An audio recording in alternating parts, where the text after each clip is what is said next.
নমস্কার, শুভ সন্ধ্যা। রাষ্ট্রবিজ্ঞান চর্চা কেন্দ্রের সকল সদস্য এবং সদস্যবৃন্দদের জানাই আমাদের শুভ কামনা। চলে এলাম আজকের রবিবারের আলোচনা সভায়। আজকের আলোচনা সভায় আপনাদের সকলকে জানাই সুস্বাগতম। আজ আমাদের আলোচনার বিষয়টি হলো the crisis of statehood in India, demand for Gorkhaland. আজকের আমাদের আলোচনা সভায় আমাদের সঙ্গে উপস্থিত আছে রাষ্ট্রবিজ্ঞান চর্চা কেন্দ্রের অন্যতম সদস্য এবং সদস্যা প্রকাশ চক্রবর্তী এবং আমি পায়েল দাস। আমাদের সঙ্গে উপস্থিত আছেন আজকের আলোচনার বিশেষ অতিথি এবং আলোচনার আলোচক ডক্টর নিবেদিতা সাহা মহাশয়াকে জানাই রাষ্ট্রবিজ্ঞান চর্চা কেন্দ্রে সুস্বাগতম। আমি মহাশয়ের একটি ছোট্ট পরিচয় আপনাদের সামনে তুলে ধরে আজকের আলোচনাটি শুরু করব। ডক্টর নিবেদিতা সাহা মহাশয়া বর্তমানে কল্যাণী বিশ্ববিদ্যালয়ের রাষ্ট্রবিজ্ঞানের সহকারী অধ্যাপিকা। তিনি বহুদিন ধরে অধ্যাপনার সঙ্গে যুক্ত আছেন। কল্যাণী বিশ্ববিদ্যালয়ের আগে তিনি শ্রীরামপুর কলেজে এবং ওয়েস্ট বেঙ্গল স্টেট ইউনিভার্সিটিতে সহকারী অধ্যাপিকা হিসেবে অধ্যাপনা করেন। Indian politics and state politics of India এই বিষয়ে তার অধিক দখল রয়েছে। তার গবেষণার বিষয় ছিল leadership theory and Gorkhaland movement. বিভিন্ন জাতীয় জার্নালে তার লেখা আর্টিকেল প্রকাশ পেয়েছে। তার লেখা বিভিন্ন গ্রন্থ ও প্রকরণ গ্রন্থ রয়েছে, যার মধ্যে একটি উল্লেখযোগ্য হলো একটি এডিটেড বুক, রিথিঙ্কিং ইন্ডিয়ান ডেমোক্রেসি। রাষ্ট্রবিজ্ঞান চর্চা কেন্দ্রের পক্ষ থেকে মহাশয়কে পুনরায় ধন্যবাদ জানাচ্ছি এত ব্যস্ততার মধ্যেও আমাদের সঙ্গে আমাদের এই মঞ্চে উপস্থিত হওয়ার জন্য। আমি মহাশয়াকে অনুরোধ করব আজকের এই সেমিনারটি শুরু করার জন্য। ধন্যবাদ। ওকে, থ্যাংক ইউ সো মাচ। আমি প্রথমেই বলবো আমাকে এখানে বলার জন্যে বলতে আসার জন্য আমন্ত্রণ দেওয়ার জন্য I am very happy for that. আর চেষ্টা করব যতটা পারি ততটা বোঝানোর চেষ্টা করব আমি। Okay, thank you very much. আচ্ছা, আজকে যে বিষয়ে আমি আলোচনা করব সেটা হচ্ছে Gorkhaland movement, the crisis of statehood India, demand for Gorkhaland. এবার আমরা তো সবাই জানি যে ভারতবর্ষ স্বাধীন হওয়ার পর থেকে বিভিন্ন পর্যায়ে ডিমান্ড এসেছে যে নতুন স্টেট ক্রিয়েট করতে হবে। প্রথম দিকে অনেক কম ছিল, তারপরে ইট ইনক্রিজড। এবং স্টেট রিঅর্গানাইজেশন কমিশনেরও আমরা যদি কথা বলি, সেটাও কিন্তু বলেছিল যে ভাষাগত বেসিসে, লিঙ্গুইস্টিক বেসিসে স্টেট গঠন করতে হবে। এরপরে কিন্তু the state number of states in India increased in a rapid pace. এবং 2000 সালে আমরা জানি যে ছত্তিশগড়, তোমার ঝাড়খণ্ড, উত্তরাখণ্ড, এই তিনটে স্টেট গঠন হয়। 2013-তে তেলেঙ্গানা। এবং তাছাড়াও কিন্তু বিভিন্ন ডিমান্ড কিন্তু ভারতবর্ষে আমরা দেখতে পাই। এরকম স্টেট গঠনের পেছনে বিভিন্ন ডিমান্ড, বিভিন্ন এথনিক গ্রুপ, রিজনাল গ্রুপস বিভিন্ন জায়গায় এরকম স্টেট গঠনের দাবি তুলে আসছে। যেমন ধরো বোরোল্যান্ড আছে আসামে, বিদর্ভা আছে মহারাষ্ট্রতে, বুন্দেলখণ্ড। এবং তার সঙ্গে আরেকটা উল্লেখযোগ্য যে বিষয়ে আমরা আলোচনা করব সেটা হচ্ছে গোর্খাল্যান্ড ইন ওয়েস্ট বেঙ্গল। পশ্চিমবঙ্গে গোর্খাল্যান্ডটা মানে ইট is a very old demand. এখন প্রায় 100 প্রথম ডিমান্ড উঠেছিল গোর্খাল্যান্ড স্টেটের জন্য। প্রথম ডিমান্ড 1907 সালে। 1907 সাল থেকে এখন যদি আমরা দেখি 114 বছর হয়ে গেছে। মানে 114 বছরের একটা পুরনো ডিমান্ড যে গোর্খা পিপলদের, গোর্খা জাতির মানুষদের তাদের একটা আলাদা স্টেট, একটা আলাদা রাজ্য ভারতবর্ষের মধ্যে তাদের জন্য ক্রিয়েট করতে হবে। এবার এই ডিমান্ডটা কেন, কি কারণে তারা করছে? এতদিনের পুরনো ডিমান্ড, অনেক স্টেট ফর্মড হয়ে গেছে ভারতবর্ষে, তাহলে এটা কেন এখানে একটা স্টেট গঠন হচ্ছে না, সেইগুলো একটু আমার মনে হয় বিশ্লেষণ করাটা একটু আমাদের পক্ষে, যারা আমরা রাষ্ট্রবিজ্ঞানের ছাত্রছাত্রী, আমাদের পক্ষে এটা একটু দেখাটা বা একটু অ্যানালাইজ করাটা একটু বেশ ইম্পর্টেন্ট। যদি আমরা এই জায়গাটা দেখি তাহলে দেখবো এই দার্জিলিং এলাকাটা ইট কম্প্রাইজেস অফ তিনটে হিল সাব ডিভিশন, একটা হচ্ছে দার্জিলিং, একটা হচ্ছে কার্শিয়ং, আর একটা হচ্ছে কালিম্পং, আর প্লেন সাব ডিভিশন হচ্ছে শিলিগুড়ি। ঠিক আছে, এবার তোমার যেটা আমরা দেখছি সেটা হচ্ছে কালিম্পং এখন একটা আলাদা জেলা হয়ে গেছে। কিন্তু এই এই জায়গাটা ঘিরে, দ্যাট ইজ তোমার দার্জিলিং, কার্শিয়ং এবং কালিম্পং এবং the plain sub division Siliguri, এই জায়গাটাকে নিয়ে গোর্খারা তারা ডিমান্ড করেছে যে তাদের একটা আলাদা স্টেট বা একটা আলাদা রাজ্য গঠন করতে হবে। এবার একটুখানি যদি আমরা ইতিহাসটা পুরো না দেখি তাহলে কিন্তু সিচুয়েশনটা বুঝতে পারবো না। ঐতিহাসিক প্রেক্ষাপটটা একটু আমাদের বিশ্লেষণ করতে হবে, তবেই গিয়ে কিন্তু পুরো জিনিসটাকে আমরা বুঝতে পারবো। এই এলাকাটায় যদি আমি এই এলাকাটার কথা বলি, তাহলে এই এলাকাটা কোনো দিন ভারতবর্ষের অন্তর্গত ছিল না। পশ্চিমবঙ্গ কি পুরো তোমার ভারতবর্ষেরই অন্তর্গত ছিল না। টিল 1789 এই এলাকাটা সিকিমের আন্ডারে ছিল, টিল 1789। ঠিক আছে, টিল 1789 এই এলাকাটা সিকিমের রাজার নিয়ন্ত্রণে ছিল। তারপরে 1789-এ নেপাল এই জায়গাটাকে দখল করে, 1789-এ নেপাল এই জায়গাটাকে দখল করে এবং অ্যাংলো নেপাল ওয়ার যেটা 1816 সালে হয়, সে অ্যাংলো নেপাল ওয়ারেতে ইস্ট ইন্ডিয়া কোম্পানি যখন নেপালের রাজাকে হারিয়ে দেয়, তখন এই এলাকাটার ওপর দখল নেয় আমাদের ইস্ট ইন্ডিয়া কোম্পানি, বা দখল নেয় ব্রিটিশরা, এর ওপর তাদের নিয়ন্ত্রণ স্থাপন করে।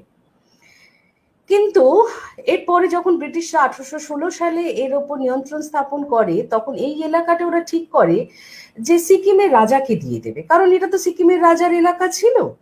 আর সিকিমের রাজা এই অ্যাংলো নেপাল যুদ্ধে কিন্তু খুব মানে ব্রিটিশ ইস্ট ইন্ডিয়া কোম্পানিকে হেল্প করেছে। তাই অ্যাজ আ গিফট, যে তোমরা যেহেতু আমাকে হেল্প করেছো, তাই ইস্ট ইন্ডিয়া কোম্পানি তোমার এটাকে সিকিমের রাজাকে এর পুরো এলাকাটাকে দিয়ে দেয়।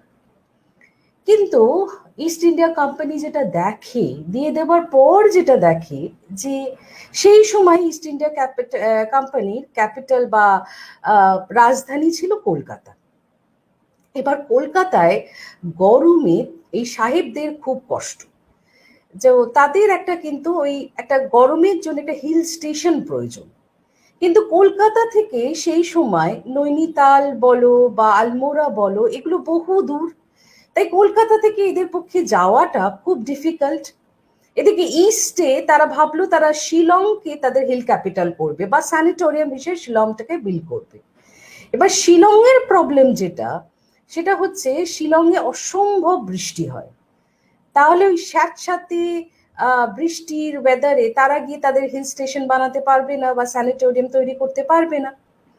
তখন তাদের খোঁজ পড়লো যে তাদের একটা হিল স্টেশন লাগবে, একটা স্যানিটোরিয়াম লাগবে, তা কোথায় হবে। তখন ডিসকভার করলো দ্যাট দার্জিলিং এলাকাটা can be build up as a sanatorium for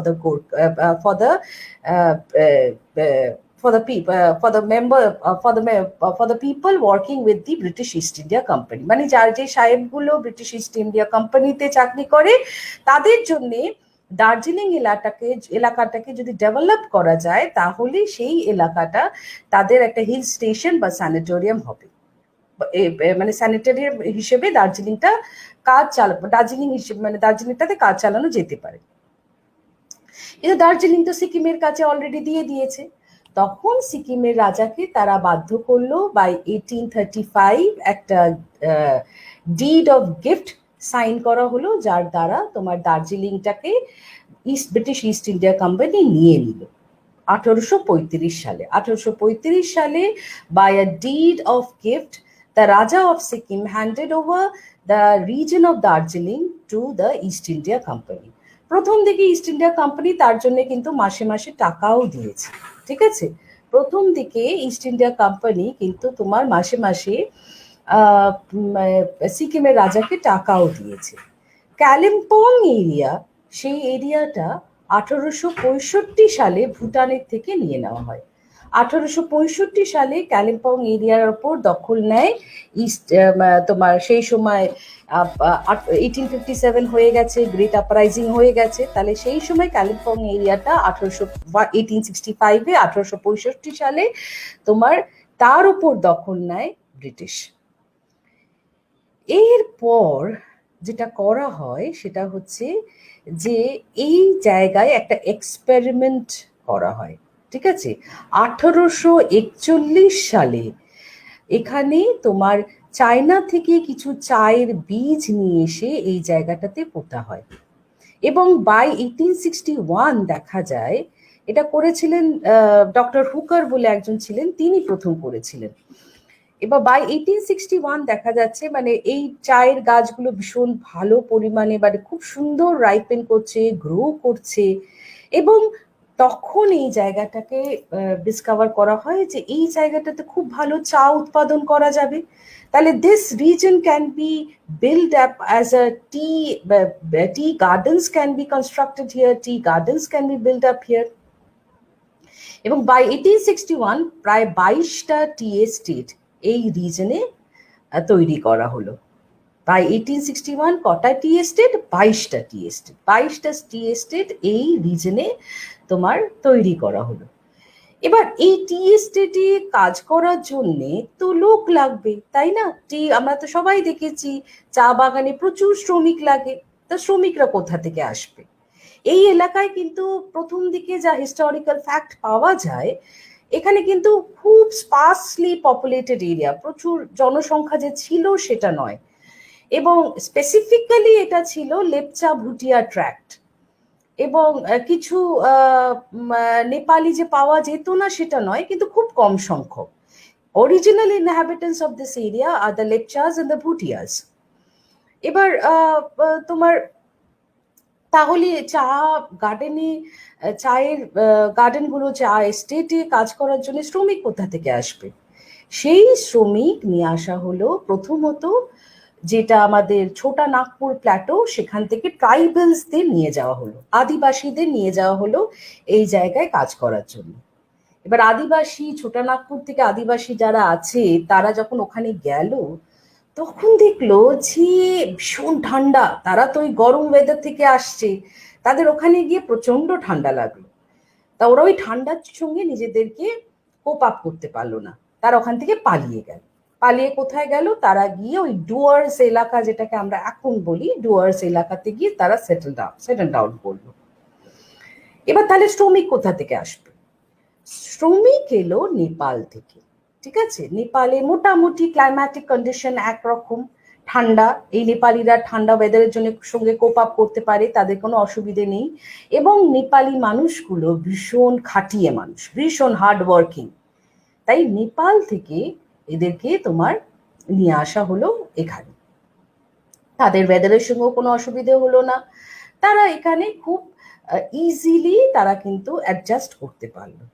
কিন্তু এটা মনে রাখতে হবে যে যারা লোয়ার কাস্ট নেপালিস তারাই কিন্তু এখানে ইমিগ্রেট করলো, হাই কাস্ট নেপালিসরা নয়। কেন নয়? কারণ কি, তোমার সেখানে নেপালে যখন গোর্খা রুল এস্টাবলিশড হলো, এবার গোর্খা মানে কি, আমি যখন বলবো গোর্খা রুল, গোর্খা মানে কি? গোর্খা মানে হচ্ছে যেটা বলা হয় যে এরা হচ্ছে রাজপুতস, রাজস্থানে তাদের রাজস্থানে অরিজিনালি তারা রাজস্থানের মানুষ।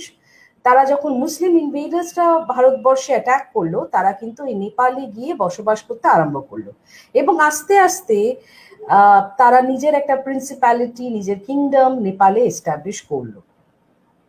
এবার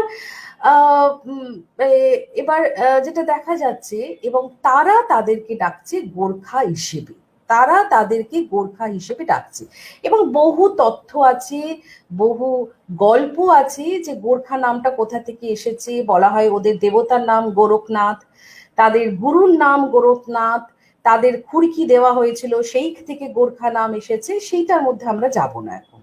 তাই যখন গোর্খা রুল নেপালে এস্টাবলিশড হলো, তখন কি করলো ওরা, যে আগে এটা ছিল কমিউনিটি ফার্মিং, নেপালে যেটা ছিল সেটা হচ্ছে community farming, Gorkha rule established হওয়ার পরে, তার মানে জমিগুলো কাদের নামে ছিল? জমিগুলো কিন্তু কোনো ইন্ডিভিজুয়াল কারোর নামে ছিল না। নেপালে যে জমিগুলো ছিল, যেখানে কাল্টিভেশন হতো, যেখানে চাষাবাদ হতো, সেগুলো কারোর ইন্ডিভিজুয়াল নামে ছিল না, সেইগুলো ছিল তোমার কমিউনিটির নামে।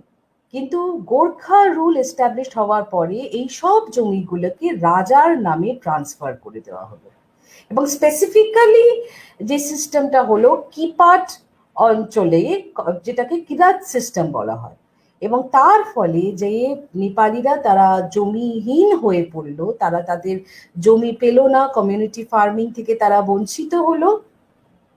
তারা তখন এই যারা স্পেসিফিক্যালি লোয়ার কাস্ট ব্রাহ্মণস, তারা কিন্তু এই আই এম ভেরি সরি, যারা লোয়ার কাস্ট তারা কিন্তু তোমার দার্জিলিং এ মাইগ্রেট করলো। যারা লোয়ার কাস্ট তারা দার্জিলিং এ মাইগ্রেট করলো।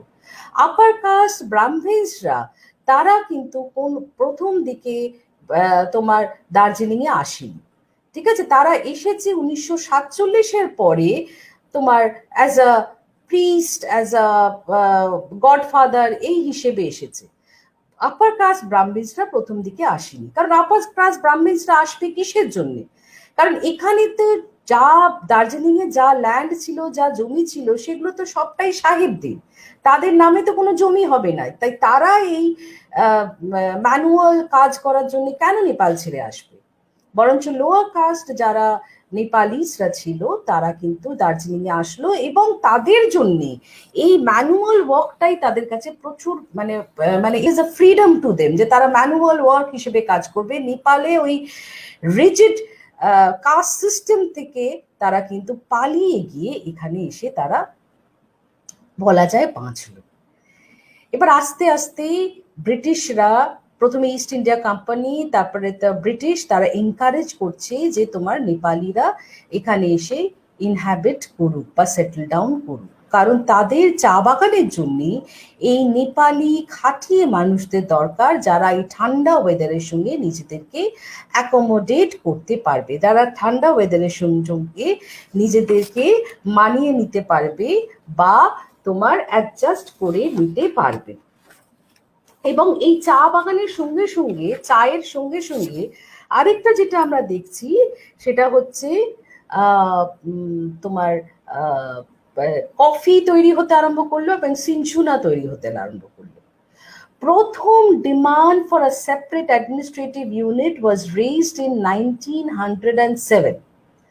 1907 সালে প্রথম demand for a separate administrative unit was raised in 1907 by a memorandum placed to the Secretary of State of India, ঠিক আছে? সেই সময় British secretary of state of ইন্ডিয়াকে, British secretary of state in ইন্ডিয়াকে প্রথম মেমোরেন্ডাম সাবমিট করা হয় 1907 সালে, এবং সেখানে তোমার বলা হয়, এবং এই মেমোরান্ডামের ফলে যেটা বলা হয় সেটা হচ্ছে এই এলাকাকে একটা আলাদা প্রশাসনিক পরিকাঠামো দিতে হবে। আবার 1917 সালে সেই একই ডিমান্ড তোলা হয়, এবং সেই ডিমান্ডটা এবার প্লেস করে হিলসম্যান অ্যাসোসিয়েশন। সেটা সেক্রেটারি অফ স্টেট মন্টেগের কাছে তোমার প্লেস করা হয়। এই ডিমান্ড সাইমন কমিশনের কাছে রাখা হয়, ডিমান্ড রাখা হয় গভর্নমেন্ট অফ ইন্ডিয়া 1935 যে অ্যাক্ট হয়েছিল সেই অ্যাক্ট পাশ করার আগে আবার ডিমান্ড রাখা হয়, কিন্তু কোনোবারই দার্জিলিংকে একটা সেপারেট অ্যাডমিনিস্ট্রেটিভ ইউনিট হিসেবে তোমার স্বীকৃতি দেওয়া হয়নি। এবং 1943-তে একটা পলিটিক্যাল পার্টি গঠন করা হয়, যেটার নাম হচ্ছে অল ইন্ডিয়া গোর্খা লীগ। প্রথম political party in the hills is AIGL, all India Gorkha League. It was set up in 1943। 1943-তে প্রথম পলিটিক্যাল পার্টি সেট আপ করা হয়, সেটা হচ্ছে অল ইন্ডিয়া গোর্খা লীগ, ঠিক আছে? এবং সেই একই ডিমান্ড যে দার্জিলিংকে একটা সেপারেট অ্যাডমিনিস্ট্রেটিভ ইউনিট হিসেবে সেট আপ করতে হবে, দার্জিলিংয়ে একটার জন্য একটা সেপারেট অ্যাডমিনিস্ট্রেটিভ ইউনিট লাগবে, তারা বাংলার অন্তর্গত থাকবে না, ঠিক আছে? ইভেন কি পার্টিশনের সময় পর্যন্ত দেখা গেছে যে তারা বলছে তারা আসামের সঙ্গে অন্তর্ভুক্ত হতে চায়।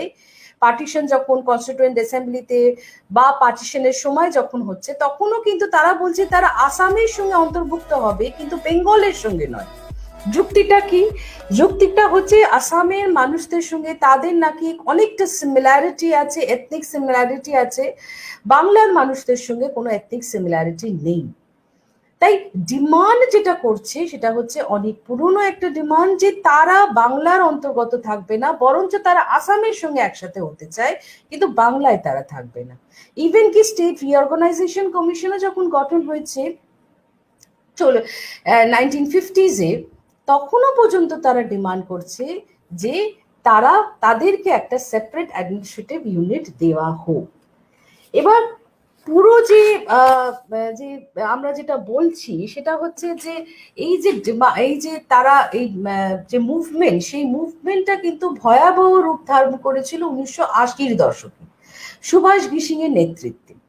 তাহলে এই মুভমেন্টটা কেন করছে, কি কারণে করছে, কজ অফ দ্য মুভমেন্ট, কি কারণে তারা মুভমেন্টটা করছে, সেটা কিন্তু আমাদের বিশ্লেষণ করতে হবে, সেটা কিন্তু আমাদের দেখতে হবে। একটা কারণ হচ্ছে তাদের মধ্যে একটা ইনসিকিউরিটি, তাদের মধ্যে একটা ভয়। ঠিক আছে? আচ্ছা, এই গোর্খা কথাটাই এদেরকে, এই যারা নেপালি, যারা ভারতবর্ষে নেপালি, তাদেরকে গোর্খা বলে পরিচয় দেওয়াটা, এটা কিন্তু প্রথম থেকে নেপালিরা চেয়েছে তাদের গোর্খা বলে ডাকা হোক, এবং পরে সুভাষ ঘিসিং কিন্তু এই গোর্খা কথাটা ভীষণভাবে ইউজ করেছে। কেন ইউজ করেছে? যে নিজেদেরকে তোমার নেপালিদের থেকে আলাদা করতে। তারা যে নেপালি, তারা নেপালি সিটিজেন, আর গোর্খা তারা ভারতীয় সিটিজেন। এই জিনিসটাকে প্রতিষ্ঠা করার জন্য তারা নিজেদেরকে গোর্খা হিসেবে ডাকছে। এবার তাহলে আমাদের বুঝতে হবে যে কেন তারা মুভমেন্ট করছে, কি কারণে তারা মুভমেন্ট করছে, সেই জিনিসটা একটু বিশ্লেষণ করতে হবে। প্রথম কারণ যেটা হচ্ছে সেটা হচ্ছে তাদের মধ্যে কোথাও একটা ইনসিকিউরিটির ফিলিং। ইনসিকিউরিটি কিসের জন্য তারা ইনসিকিউর? সেটা হচ্ছে যে প্রথমত ওদের মনে হচ্ছে যে এই শিলিগুড়ি হচ্ছে একটা প্লেন সাবডিভিশন, আর দার্জিলিং, কালিম্পং এবং কার্শিয়ং এটা হচ্ছে হিল সাবডিভিশন। এবার আমরা যদি পপুলেশন বেসিসে দুটো জায়গাকে দেখি, তাহলে যেটা দেখব সেটা হচ্ছে শিলিগুড়িতে গোর্খা পপুলেশন ভীষণ কম, এবং হিল সাবডিভিশনেতে সেখানে গোর্খা পপুলেশন অনেকটাই বেশি, প্রায় 90% of the people residing in the hills are Gorkhas. কিন্তু প্লেন সাবডিভিশনে ঠিক তার উল্টো। তাই কি করে উল্টোটা হয়েছে, এটা কিন্তু আগে এরকম ছিল না। ঠিক আছে? এই পুরো এলাকাটাতেই কিন্তু এরা কিন্তু মেজরিটি ছিল, শিলিগুড়ি বলো, কার্শিয়ং, তো ওরা এখনো তারা মেজরিটি আছে, কিন্তু পুরো এলাকাতে তারা মেজরিটি ছিল। কিন্তু with partition, with creation of Bangladesh, with immigration of the Bengalis from Bangladesh and earlier east Pakistan, কোথাও যেন তারা ইজ বিকামিং আ মাইনরিটি, তারা যেন নিজেরা মাইনরিটি হয়ে যাচ্ছে, সংখ্যালঘু হয়ে যাচ্ছে। তাহলে তাদের ফিয়ার সাইকোসিস হচ্ছে যে তারা হয়তো হিল সাবডিভিশনেও কিন্তু মাইনরিটি হয়ে যাবে, তাই নিজেদের কালচার, নিজেদের ল্যাঙ্গুয়েজ তারা বাঁচিয়ে রাখতে পারবে না, তারা পুরোপুরি যেন বাংলা তাদেরকে গ্রাস করে নেবে। এই ভয় থেকে তারা বলছে তাদের জন্য একটা আলাদা স্টেট লাগবে, যেখানে তারা কিন্তু তাদের ল্যাঙ্গুয়েজ, তাদের কালচার, তাদের এথনিক আইডেন্টিটি, এই সবটা কিন্তু তারা বাঁচিয়ে রাখতে পারবে। এই জন্যে এটা হচ্ছে প্রথম কারণ। এবং সেই স্টেটেতে কিন্তু এই পুরো জায়গাটা, মানে ইনক্লুডিং শিলিগুড়ি, এই স্টেটটা তারা ফর্ম করতে চাইছে, যেখানে তাদের নিজেদের এথনিক আইডেন্টিটি বাঁচিয়ে রাখতে পারবে। এটা হচ্ছে প্রথম কারণ। দ্বিতীয় কারণ কি? প্রথম কারণ তাহলে হচ্ছে দেয়ার ইজ আ ফিয়ার সাইকোসিস, এবং এই ইনসিকিউরিটি থেকে তারা বলছে যে তাদের জন্য একটা আলাদা রাজ্য লাগবে। সেকেন্ড কারণ কি? সেকেন্ড কারণ হচ্ছে যে তোমার আমরা যদি দেখি, তাতে কিন্তু দেখা যাবে বহু পলিটিক্যাল নেতার কিছু আমাদের যে রাজনৈতিক নেতারা আছে তারা কিছু ইনসেনসিটিভ কথা বলে ফেলেছে। যেমন ধরো তোমার মোরারজি দেশাই পণ্ডিত নেহেরুকে লিখছে, তার এই লেখাটা এই কথাগুলো আমরা পণ্ডিত সর্দার প্যাটেলের যে বক্তব্যগুলো আছে ভলিউম 10-এ এই লেখাটা পাবো। সেখানে তিনি লিখছেন, নেহেরুকে সর্দার প্যাটেল লিখছেন যে don't believe them, they are not free of Mongoloid prejudices. এই জিনিসটা মানে you can't trust this people here, they are not free of Mongoloid prejudices. এই কথাগুলো কোথাও যেন তাদের this people, this Gorkha people are very sentimental, very emotional, তাই এই কথাগুলো কোথাও যেন ওদের হৃদয় স্পর্শ করছে, ওদের যেন কোথাও গিয়ে আঘাত দিচ্ছে যে আমাদের বিশ্বাস করছে না ওরা। তারপরে এরকম ভাষায় ল্যাঙ্গুয়েজ কমিশনের যিনি চেয়ারপারসন ছিলেন বিজি খের এরকমই ভাষায় তাদেরকে কিন্তু অপমান করেছে। ইভেন কি মোরারজি দেশাই যখন প্রাইম মিনিস্টার ছিলেন এবং যখন কথা ওঠে যে নেপালি ভাষাকে 8th শিডিউলে অন্তর্ভুক্ত করতে হবে, তখনও কিন্তু মোরারজি দেশাই বলছেন why Nepali, this is a foreign language, if they want Nepali to be included in the 8th schedule, they should go to Nepal. Nepali কেন? নেপালি তো বিদেশি ভাষা, তারা যদি চায় নেপালিকে 8th শিডিউলে অন্তর্ভুক্ত করতে হবে তাহলে তাদেরকে নেপাল যেতে হবে, তাহলে এই দেশে কেন ওরা আছে? এই দেশে থাকতে হবে না তাদেরকে? এইসব derogatory remarks by many political leaders of India কোথাও যেন ওদেরকে হার্ট করেছে। আরেকটা কারণ কি? আরেকটা হচ্ছে যে 1950 সালে ভারতবর্ষ নেপালের সঙ্গে একটা চুক্তি সাইন করে, treaty of piece and friendship of 1950। সেইখানে ক্লজ 6 এবং 7 এবং স্পেসিফিক্যালি ক্লজ 7-এ বলা আছে যে ইন্ডিয়া অ্যান্ড নেপাল, সেই ক্লজ 6 এবং ক্লজ 7-এ স্পেসিফিক্যালি বলা আছে রেসিপ্রোকাল সিটিজেনশিপের কথা। রেসিপ্রোকাল সিটিজেনশিপ মানে কি? যে ভারতীয়রা নেপালে গিয়ে থাকতে পারবে, বসবাস করতে পারবে, ব্যবসা করতে পারবে, চাকরি করতে পারবে, ইভেন কি জমি জায়গা পর্যন্ত কিনতে পারবে, কিন্তু ভোটাধিকার পাবে না। ঠিক একইভাবে নেপালিরাও ভারতে আসতে পারবে, এখানে জমি জায়গা কিনতে পারবে, চাকরি করতে পারবে, ব্যবসা করতে পারবে, সবকিছু করতে পারবে, কিন্তু তোমার তারা কিন্তু তোমার কোনো রকম রাজনৈতিক অধিকার পাবে। এইগুলো হচ্ছে, এটা হচ্ছে রেসিপ্রোকাল সিটিজেনশিপ ক্লজ, যেটা 1950-এর ট্রিটিতে লেখা আছে। এবার এটা নিয়ে প্রবলেমটা কোথায়? এটা হতেই পারে রেসিপ্রোকাল সিটিজেনশিপ, আমরা দুজনে নেপাল ভারত বন্ধু আমরা করেছি, কিন্তু প্রবলেমটা কোথায়? এখানে প্রবলেমটা কোথায় রাইজ করছে? এখানে প্রবলেমটা যেটা দিয়ে রাইজ করছে সেটা হচ্ছে যে নেপালিরা ভারতবর্ষে আসছে, ঠিক আছে, তারা নিজেদেরকে নেপালি হিসেবে পরিচয় দিচ্ছে, আবার আমরা এদেরকেও বলছি নেপালি, তাহলে তো কোনো রকম ডিস্টিংগুইশ করা যাচ্ছে না যে কারা ইন্ডিয়ান বর্ন নেপালি আর কারা নেপালি বর্ন নেপালি।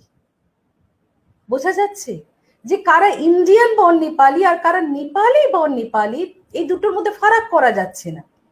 তাই ভারতের অন্যান্য লোকরা তারা তো এদেরকে মনে করবে যে এরা তো বিদেশি, এরা তো নেপাল থেকে এসেছে, কখনোই তাদেরকে আমরা ভারতের নাগরিক হিসেবে স্বীকৃতি দিতে পারবো না। ঠিক আছে, এটাই হয়ে গেছে তাদের প্রবলেম। এবং সেখানে যেটা আমরা দেখছি সেটা হচ্ছে তারা বলছে রেসিপ্রোকাল সিটিজেনশিপ ক্লজটা তুলে দেওয়া হোক, তাহলে তো তাদের মধ্যে অসুবিধা হবে না। আমার একটা ফিল্ড সার্ভেতে গিয়ে একটা টি এস্টেট এর একটা ওয়ার্কারের সঙ্গে যখন আমি কথা বলছি, তা আমি জিজ্ঞেস করছি তোমাদের একটা একদম লোয়ার লেভেল ওয়ার্কার, আমি বলছি তোমাদের স্টেটের কি দরকার আছে? স্টেট মানে কি ডেভেলপমেন্ট হবে? স্টেট মানে কি উন্নয়ন হবে? তোমরা কেন চাইছো? তখন আমাকে বলছে দিদি আপনি ভাবুন যে আমরা যখনই বলবো যে আমরা দার্জিলিং থেকে এসেছি, দার্জিলিং জায়গাটাকে অনেকে মানুষে চেনে না, যেই আমাদেরকে দেখবে বলবে এই তো নেপালি, তার মানে ভাববে যে আমরা বিদেশ থেকে এসেছি, আমরা এখানকার লোক নয়, আমরা নেপাল থেকে এসেছি। কিন্তু আমরা যদি একটা আলাদা স্টেট আমাদের জন্য হয়, আমরা সেই স্টেটের কথা বলি যে আমরা গোর্খাল্যান্ড থেকে এসেছি, বা দার্জিলিং যদি একটা স্টেট হয়, আমরা দার্জিলিং স্টেট থেকে এসেছি, তাহলে তো মানুষ আমাদের মানে চিনবে অ্যাজ ভারতীয়, অ্যাজ ইন্ডিয়ান। মানুষ তো সেইভাবে আমাদের চিনবে। তাই আমরা যাতে ভারতীয় হিসেবে স্বীকৃতি পাই, রেকগনিশন পাই, তাই জন্যই কিন্তু এই জিনিসটা করছি। এই জন্যই আমাদের একটা আলাদা স্টেট লাগবে। ঠিক আছে, এই এই এই প্রবলেমটা রেসিপ্রোকাল সিটিজেনশিপ এই ক্লজ থেকে এই প্রবলেমটা রাইজ করেছে। আরেকটা কজ কি? আরেকটা কজ হচ্ছে যে এদের ভাষাটা কি, এদের ভাষাটা যেটা ওরা বলে সেটা হচ্ছে পার্বতীয় ভাষা বা গোর্খালি ভাষা বা খাসকুরা ভাষা। এটা হচ্ছে নেপালি ভাষার একটা ডায়ালেক্ট। ঠিক আছে, এটা কিভাবে গ্রো করেছে? এটা গ্রো করেছে মানুষ নিজেদের মধ্যে ইন্টারাকশন করতে করতে, এরা নেপাল থেকে এসেছে, এসে মানুষ নিজেদের মধ্যে ইন্টারাকশন করতে করতে, সেটা মার্কেটে হোক, সেটা গার্ডেনে হোক, যেখানে নিজেদের মধ্যে ইন্টারাকশন করতে করতে তোমার এইটাকে গ্রো করেছে, এই ভাষাটাকে গ্রো করেছে। কিন্তু নেপালি ভাষাটা কিন্তু সেইভাবে কমন মানুষ কিন্তু নিজেরা গ্রো করেনি, এটা ওপর থেকে সেখানকার রাজা চাপিয়ে দিয়েছে। এবং সেখানে বিভিন্ন ডায়ালেক্টের নাম হচ্ছে লিম্বুকুড়া, শেরপাকুড়া, রায়কুড়া, এরকম বিভিন্ন ডায়ালেক্ট আছে। তো এখানে তোমার কিন্তু মানুষ নিজেরা নিজেদের মধ্যে কমন ইন্টারাকশনের মাধ্যমে নেপালি ডায়ালেক্টটাকে গ্রো করেছে। তাই তারা চেয়েছিল যে তাদের ভাষাটাকে 8th শিডিউলের অন্তর্ভুক্ত করা হোক। 1924 সালে নেপালি সাহিত্য সভা গঠন হয়, কিন্তু 47-এ বা 1950 সালে আমাদের সংবিধান যখন কার্যকর করা হলো, তখন কিন্তু এই ভাষাটাকে আমাদের এই শিডিউলে অন্তর্ভুক্ত করা হলো না। 61-এ একটা বিল পাস করা হলো। 1961-এ বিলটা পাস করা হলো কি, যে আমাদের কে বিল পাস করলো, সেটা হচ্ছে আমাদের West Bengal legislative assembly bill pass করলো এবং বলল যে হিল সাব ডিভিশনে তোমার অফিসিয়াল ল্যাঙ্গুয়েজ হবে নেপালি ভাষা। 77-এ আমাদের বিধানসভাতে একটা বিল পাস করা হলো এবং বলা হলো যে তোমার তারা বিল পাস করে পার্লামেন্টকে রিকোয়েস্ট করলো যে নেপালি ভাষাটাকে 8th শিডিউলে অন্তর্ভুক্ত করা হোক। এবং এই বিলটা পাস করলো, এই বিলটা পার্লামেন্টে পেশ করলেন আনন্দ পাঠক, যিনি সিপিআইএম এর মেম্বার ছিলেন, সিপিআইএম থেকে এমপি ছিলেন। তিনি পার্লামেন্টে 1977 সালে এই বিলটাকে তোমার পার্লামেন্টে এই বিলটাকে প্রাইভেট মেম্বার্স বিল হিসেবে সেটাকে উত্থাপন করলেন। কিন্তু নেপালি ভাষা স্বীকৃতি পেল 1992 সালে, 1992-তে 1992 সালে স্বীকৃতি পেল, 8th শিডিউলে সেটাকে অন্তর্ভুক্ত করা হলো। তাহলে এই যে এতদিন ধরে যে ভাষাটা তাদেরকে কনসলিডেট করেছে, গোর্খাদের ভারতবর্ষে যে ভাষাটা কনসলিডেট করেছে, তাদের যে এত সময় লাগলো এই ভারতবর্ষকে এই ভাষাটাকে স্বীকৃতি দিতে, এইটা যেন ওদের খুব কষ্টের ব্যাপার। এটা যেন ওরা খুব আঘাত দেয়, এই জিনিসটা ওদের খুব আঘাত দেয়। এরপরে আরেকটা কি কজ, সেটা হচ্ছে মেঘালয়তে যেভাবে তোমার গোর্খাদের ট্রিট করা হয়। 70-এর দশকে তোমার 1950-এর যে ট্রিটিটা সাইন করা হয়েছিল, সেই 1950-এর ট্রিটিটাকে অ্যামেন্ড করে বলা হলো, সংশোধন করে বলা হলো যে যারা গোর্খা আছে নর্থ ইস্টার্ন স্টেটসে যদি তারা কাজ করতে চায়, তাহলে তাদের রেস্ট্রিক্টেড এরিয়া পারমিট জোগাড় করতে হবে। 1976-এ 1950-এর চুক্তি, ভারত নেপাল চুক্তিটা সংশোধন করে বলা হলো নর্থ ইস্টার্ন স্টেটসে যে গোর্খারা বা যে নেপালিরা কাজ করতে যাবে, তাদের রেস্ট্রিক্টেড এরিয়া পারমিট জোগাড় করতে হবে।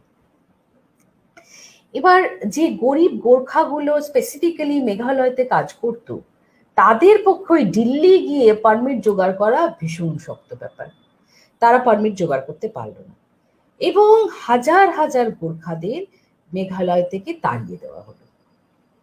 এবং সেই জিনিসটা যখন হচ্ছে, যখন প্রচুর গোর্খাদের মেঘালয় থেকে তাড়িয়ে দেওয়া হচ্ছে, সেইটা কিন্তু ওদের খুব কষ্ট দেয়।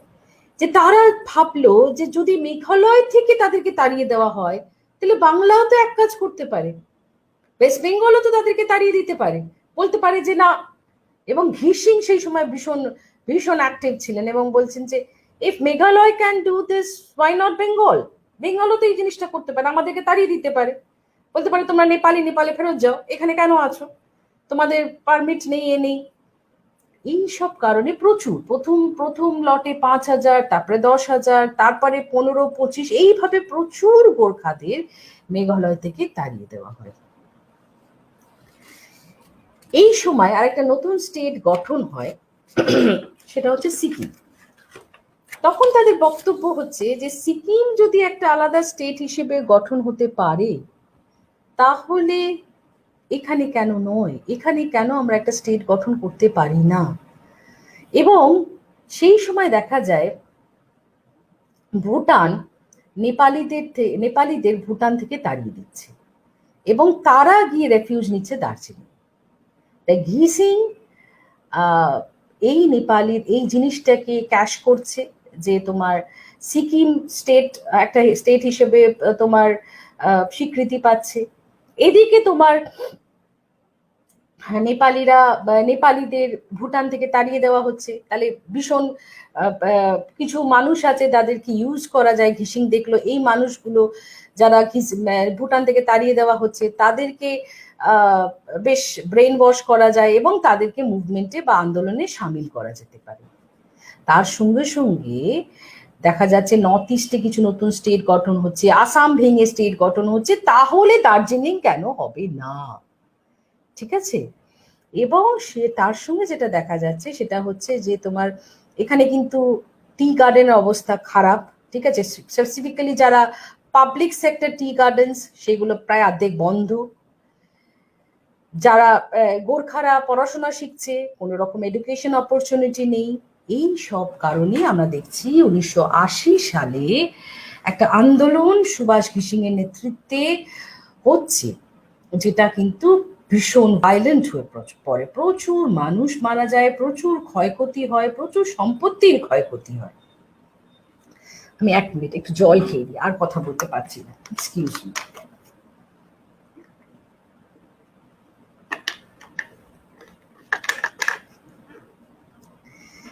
প্রথমে তো দেখা যাবে এই যে পার্টিটা গঠন করে সুভাষ ঘিসিং, তার নাম হচ্ছে Gorkha national liberation front. Gorkha national liberation front গঠন হওয়ার আগেই আরেকটা সংগঠন তৈরি হয়, যেটার নাম হচ্ছে প্রান্ত পরিষদ।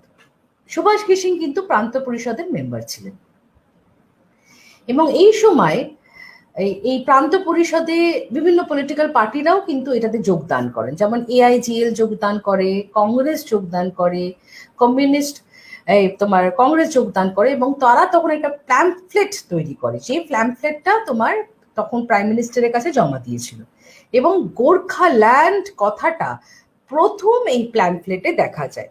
এবং এই গোর্খাল্যান্ড কথাটা প্রথম ইউজ করেছিলেন তোমার মদন তামাং, যিনি AIGL এর নেতা ছিলেন।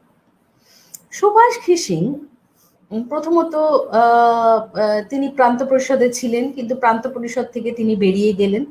বেরিয়ে গিয়ে 1980-তে তিনি গঠন করলেন GNLF, একটা separate political party, Gorkha national liberation front. এবং প্রথম দিকে সুভাষ ঘিসিং কিন্তু অসম্ভব খেটেছিল। অনেকে বলে যে তিনি পাগলের মতন ঘুরে ঘুরে বেড়াতেন, একটা ঝান্ডা, নীল রঙের ঝান্ডা নিয়ে ঘুরে ঘুরে বেড়াতেন যে গোর্খাল্যান্ড লাগবে, গোর্খাল্যান্ড লাগবে। প্রথম দিকে ইলেকশনেও পার্টিসিপেট করেছিলেন, কিন্তু সেরকম ভাবে কোনো রকম ভোট পাননি। তবে আস্তে আস্তে দেখা যাচ্ছে তিনি একটা ক্যারিসম্যাটিক একটা ফিগার ছিলেন সুভাষ ঘিসিং। তিনি কিন্তু মানুষের সঙ্গে মিশতে পারছেন, তিনি কমন মানুষদের কাছে তিনি কিন্তু অ্যাক্সেস পাচ্ছেন। অন্যান্য যারা AIGL এর নেতা ছিল তারা সব শহরই বাবু ছিল, কিন্তু সুভাষ ঘিসিং হয়ে গেলেন মানুষের নেতা। এবং জিএনএলএফ ক্রিয়েট করে তিনি 3টে ডিমান্ড রাখেন। একটা হচ্ছে সেপারেট স্টেট অফ গোর্খাল্যান্ড, ঠিক আছে।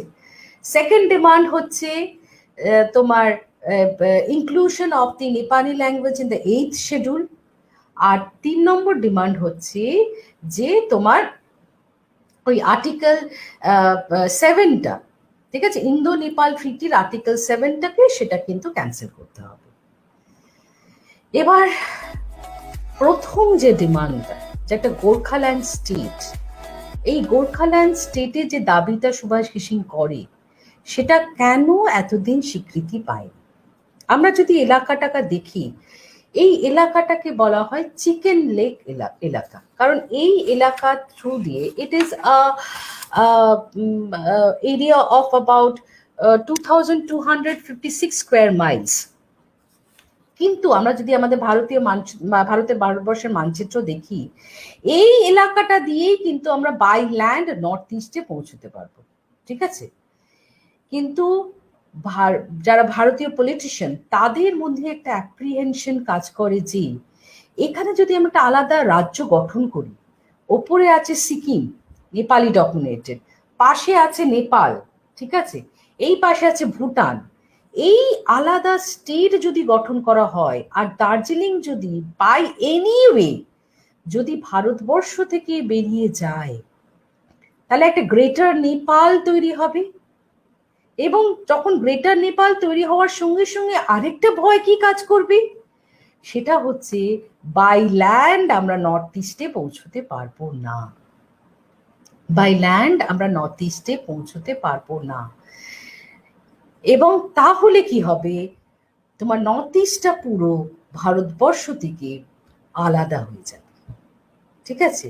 তাই এখানে একটা স্ট্র্যাটেজিক লোকেশনের জন্য এত রাজ্য গঠন হয়েছে, এতগুলো স্টেট ফর্মেশন হয়েছে। এই জায়গায় স্টেট ফর্মেশন এই জন্য সব সময় বাধাপ্রাপ্ত হচ্ছে, যে এই জায়গায় যদি একটা আলাদা রাজ্য হয়, তারা সেখানে যদি সেই থেকে যদি গ্রেটার নেপাল তৈরি হয়, আর যদি আমাদের বাই ল্যান্ড নর্থ ইস্টে না আমরা পৌঁছতে পারি, তাই স্ট্র্যাটেজিক কারণে কিন্তু তোমার এই স্টেটটা বা তোমার স্ট্র্যাটেজিক কারণে তোমার এখানে এখনো স্টেট হতে পারেনি। আর আরেকটা ডিমান্ড যেটা ছিল যে inclusion of the Nepali language এর এই শিডিউল, সেটা তো 1992-তে হয়েছে, 80-র দশকে হয়নি। 80-র দশকে কিন্তু সুভাষ ঘিসিং এর নেতৃত্বে একটা বিরাট বড় আন্দোলন হয় এই জায়গায়, স্পেসিফিক্যালি 1986 to 1988। ভয়াবহ ক্ষতি হয়, প্রচুর প্রপার্টি ক্ষতি হয়, প্রচুর মানুষ মারা যায়, এবং সেই ডিটেলসে যেতে গেলে কিন্তু আমি পরের দিকটা পৌঁছতে পারবো না। প্রচুর ক্ষয়ক্ষতি হয় এবং শেষ পর্যন্ত 22 অগস্ট 1988 চুক্তি সাইন হয় ওয়েস্ট বেঙ্গল গভর্নমেন্টের সঙ্গে, যার দ্বারা গঠন হয় Darjeeling Gorkha hill council, Darjeeling Gorkha hill council বা DGHC, ঠিক আছে। এবং সেই কাউন্সিলের চেয়ারপারসন হয়েছেন সুভাষ ঘিসিং, সেই কাউন্সিলের চেয়ারপারসন হচ্ছেন সুভাষ ঘিসিং। বাট উইথ টাইম সুভাষ ঘিসিং এর মধ্যে দেখা যাচ্ছে তিনি কিন্তু first mass leader of Darjeeling, একটা ক্যারিসম্যাটিক ক্যারেক্টার ছিল, মানুষের মতন করে কথা বলতেন, মানুষের মন জয় করতে পেরেছেন। এবং আমি এখনো দার্জিলিং এর কিছু কিছু বাড়িতে গেছি যেখানে দেখেছি ভগবানের সঙ্গে সুভাষ ঘিসিং এরও ফটো রাখা আছে। কিন্তু পাওয়ার করাপ্টস, এ তো আমি জানি, আমরা সবাই জানি।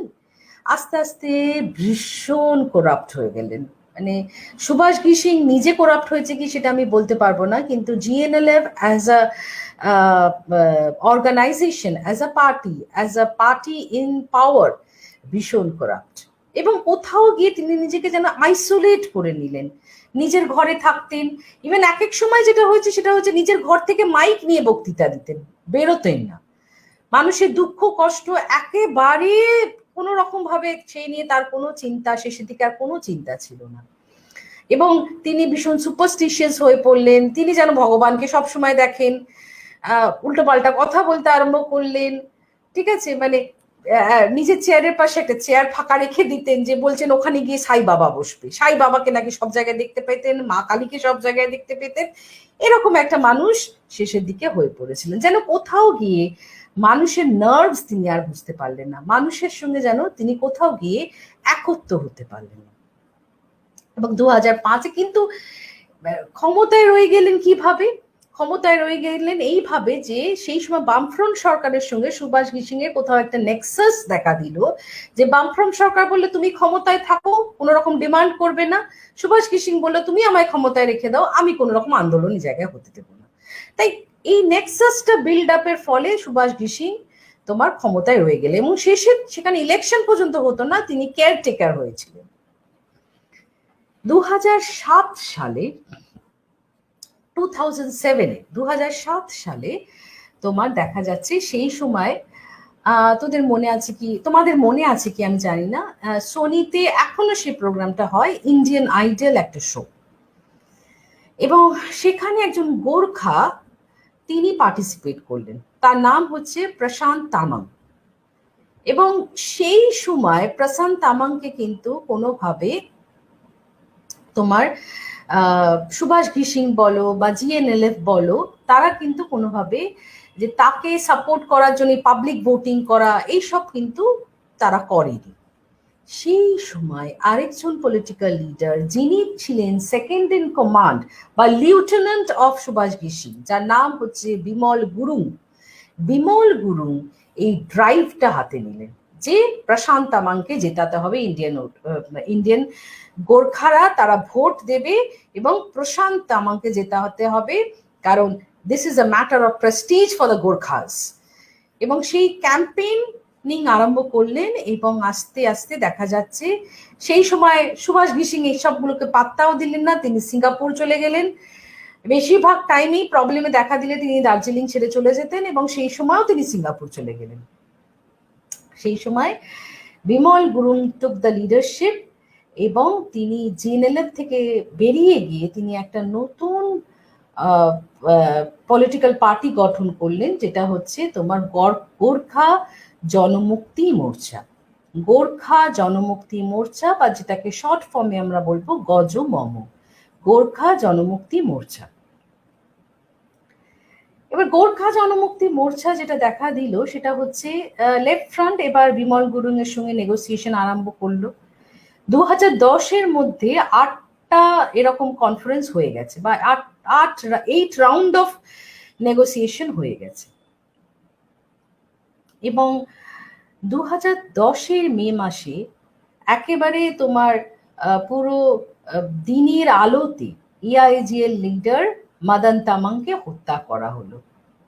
এআইজিএল লিডার মদন তামাংকে দিনের আলোতে হত্যা করা হলো, এবং সবাই সন্দেহ করলো এটা বিমল গুরুংই করেছে, এটা বিমল গুরুং এবং বিমল গুরুং এর লোকজন।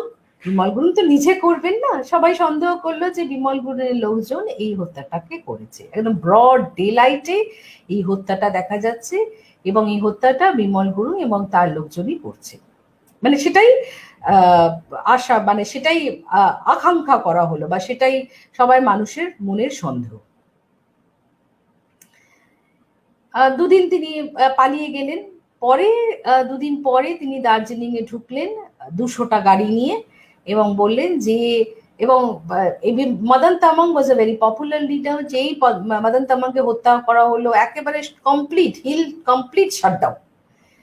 এবং দুদিন পরে বিমল গুরুং যখন পাহাড়ে ঢুকলেন, উনি 200টা মতন গাড়ি নিয়ে ঢুকলেন, এবং তিনি বলতে লাগলেন যে আমি যে মদন তামাংকে হত্যা করেছে তাকে ছেড়ে দেবে না, তাকে ধরবে, যা যেরকম পপুলার যে বক্তব্যগুলো দিতে থাকে সেইগুলো তো চলতেই লাগলো। এরপর 2011-তে একটা মার্চ করলো গজমম।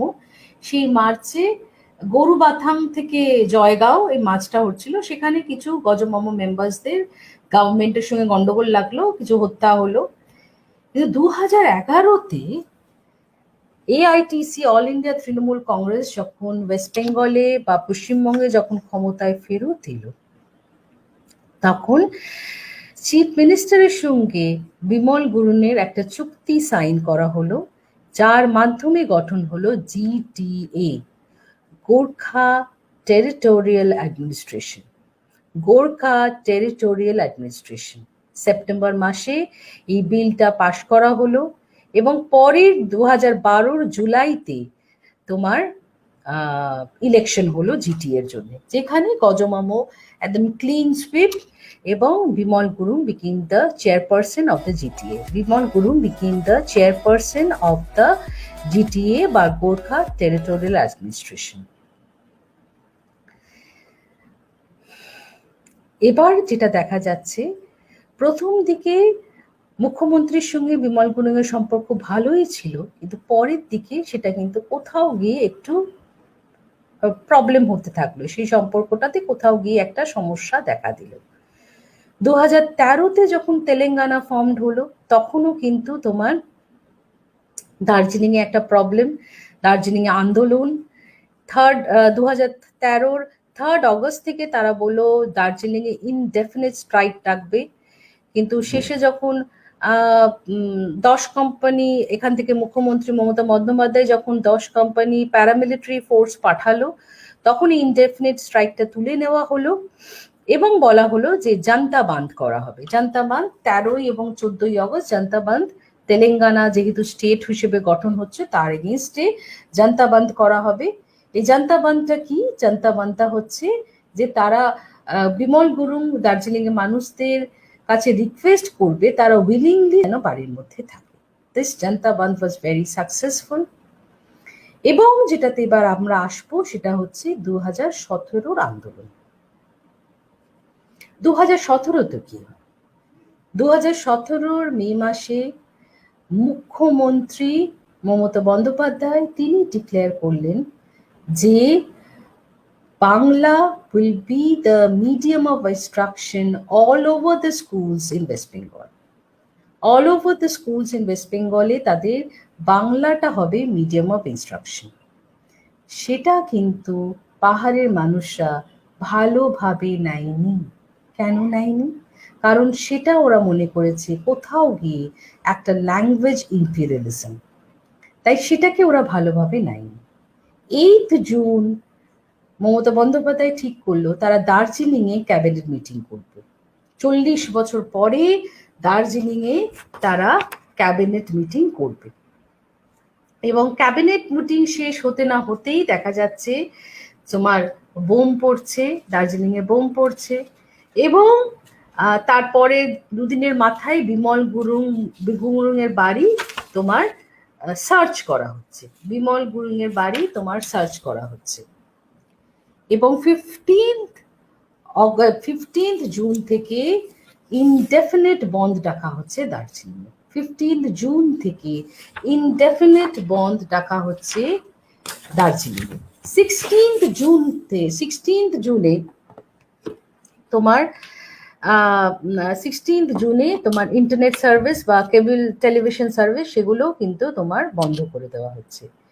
সেই সময় এই সময়তেই তোমার কিছু মানুষ মারা যায়, 3 থেকে 4 জন মানুষ মারা যায়, এবং সেই সময় তোমার 29th জুন আমরা দেখেছি যে 13টা পার্টি, পাহাড়ের 13টা পার্টি মিলে গঠন করলো গোর্খাল্যান্ড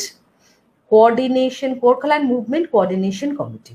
ঠিক আছে, 29th জুন পাহাড়ের 13টা পার্টি মিলে গঠন করলো গোর্খাল্যান্ড মুভমেন্ট কোঅর্ডিনেশন কমিটি। যে কমিটির চেয়ারপারসন ছিলেন বিনয় তামাং। বিনয় তামাং কোথাকার ছিলেন? তিনি কিন্তু গজমমোর একজন মেম্বার ছিলেন। বিমল গুরুংয়ের ভীষণ কাছের লোক বিনয় তামাং, তিনি হলেন তোমার এই গোর্খাল্যান্ড মুভমেন্ট কোঅর্ডিনেশন কমিটির চেয়ারপারসন। সুপ্রিম কোর্ট অর্ডার দিল বন্ধ তুলে নিতে, মমতা বন্দ্যোপাধ্যায় অর্ডার দিলেন বন্ধ তুলে নিতে। তারা গিয়ে হোম মিনিস্টার রাজনাথ সিং এর সঙ্গে দেখা করছে, মানে গজমম লোকেরা তারা গিয়ে হোম মিনিস্টার রাজনাথ সিং এর সঙ্গে দেখা করছে, কিন্তু কোথাও গিয়ে যেন কোনো রকম ভাবে নেগোসিয়েশন টেবিলে টেবিলে আসা যাচ্ছে না। তখন মমতা বন্দ্যোপাধ্যায় তিনি অগস্ট মাসের 29 তারিখে নবান্নতে একটা মিটিং ডাকলেন। অগস্ট মাসের 29 তারিখে নবান্নতে একটা মিটিং ডাকলেন। সেই মিটিংয়ে সবাই প্রায় যোগ দেয়, বিমল গুরুং থেকে বিনয় তামাং থেকে জিএনএলএফের যারা ছিল সবাই মোটামুটি এই মিটিং, হারকাবা আজুদ ছাত্রী সবাই এই মিটিংয়ে যোগদান করে। এবং মিটিং থেকে ফিরে গিয়ে বিনয় তামাং ডিক্লেয়ার করলেন যে তিনি বন্ধ তুলে নেবেন। যেই তিনি এইটা ডিক্লেয়ার করলেন যে তিনি বন্ধ তুলে নেবেন, বিমল গুরুং কি করলেন, বিনয় তামাংকে গজমম থেকে বার করে দিলেন। Binay Tamang, who was the chairperson of the Gorkhaland movement coordination committee, তিনি এই 29 অগস্টের মিটিং থেকে দার্জিলিং এ পাহাড়ে ফিরে গিয়ে তিনি বললেন যে বন্ধ আমি তুলে নিচ্ছি, কারণ এটাতে কমন মানুষ তারা ভীষণ সাফার করছে। এবার যেই এই কথাটা ওঠে যে তিনি বন্ধ তুলে নিচ্ছেন, সেই সময় যেটা দেখা যায় সেটা হচ্ছে যে তোমার বিমল গুরুং গজমম থেকে তাকে বহিষ্কার করছে। ঠিক আছে, বন্ধ তোলা যাবে না। 12 সেপ্টেম্বর মমতা বন্দ্যোপাধ্যায় বললেন ঠিক আছে তাহলে আরেকবার মিটিং করি। সেই মিটিংটা হচ্ছে তোমার শিলিগুড়ির উত্তরকন্যাতে 12 সেপ্টেম্বর 2017। 12 সেপ্টেম্বর তোমার দার্জিলিং এর শিলিগুড়ির উত্তরকন্যাতে আবার মিটিং। সেই মিটিংয়ে কিন্তু বিমল গুরুং আসেননি, সেই মিটিংয়ে কিন্তু বিমল গুরুং যোগদান করেননি। সেই মিটিংয়ে তোমার যোগদান করেছিলেন বিনয় তামাং এবং অন্যান্য যারা ছিল তারা গিয়ে যোগদান করেছে। মান ঘিসিংও যোগদান করেছেন। মান ঘিসিং ছিলেন সুভাষ ঘিসিং এর ছেলে। তারা কিন্তু যোগদান করেছেন, কিন্তু বিমল গুরুং নয়। বিমল গুরুং ইতিমধ্যে কিন্তু he has gone in hiding, তিনি কিন্তু লুকিয়ে পড়েছেন। ঠিক আছে, এবার উত্তরকন্যার মিটিং এ মমতা ব্যানার্জি বললো যে তোমরা বন্ধ তুলে নাও। তো অনেক কিছু তিনি বললেন যে তোমাদের যে দাবি দাওয়াগুলো সেগুলো খতিয়ে দেখা হবে, অন্য স্টেটের কথা হবে না, অন্য স্টেট ফর্মেশন কোনোভাবেই হবে না, কিন্তু অন্যান্য যে দাবি দাওয়াগুলো ছিল সেইগুলো মিটিয়ে দেওয়ার চেষ্টা করা হবে।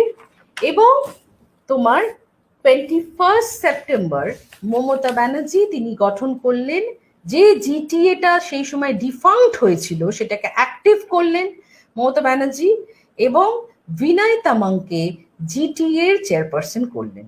জিটিএ মানে গোর্খা টেরিটোরিয়াল অ্যাডমিনিস্ট্রেশনের চেয়ারপারসন করলেন বিনয় তামাংকে। বিনয় তামাংকে জিটিএ চেয়ারপারসন করলেন 21 সেপ্টেম্বর। 25 সেপ্টেম্বর থেকে তোমার বিনয় তামাং তোমার দায়িত্ব নিল, এবং তোমার তার সঙ্গে সঙ্গে বিনয় তামাং দায়িত্ব নেওয়ার পর থেকে ইন্টারনেট ব্যান যেটা ছিল সেটা তুলে নেওয়া হলো। 27 সেপ্টেম্বর তোমার বন্ধ তুলে নেওয়া হলো। 27 সেপ্টেম্বর 2017 সালে বন্ধ তুলে নেওয়া হলো। 104 দিন পরে, 104 দিন এই বন্ধটা চলেছিল। 27 সেপ্টেম্বর তোমার বন্ধ তুলে নেওয়া হলো 104 দিন পর। ঠিক আছে, কিন্তু এই পুরো এই মুভমেন্টটা কিন্তু বিমল গুরুং মোটামুটি ইন হাইডিং থেকে মুভমেন্টটাকে পরিচালনা করার চেষ্টা করেছিলেন through social media. Through social media এই মুভমেন্টটাকে পরিচালনা করার চেষ্টা করেছিলেন। এবং যেটা দেখা যাচ্ছে বিনয় তামাং তিনি কিন্তু তাকে মমতা ব্যানার্জি বসিয়ে দিলেন এবং 104 দিনের পর এই বন্ধটাকে তুলে নেওয়া হলো।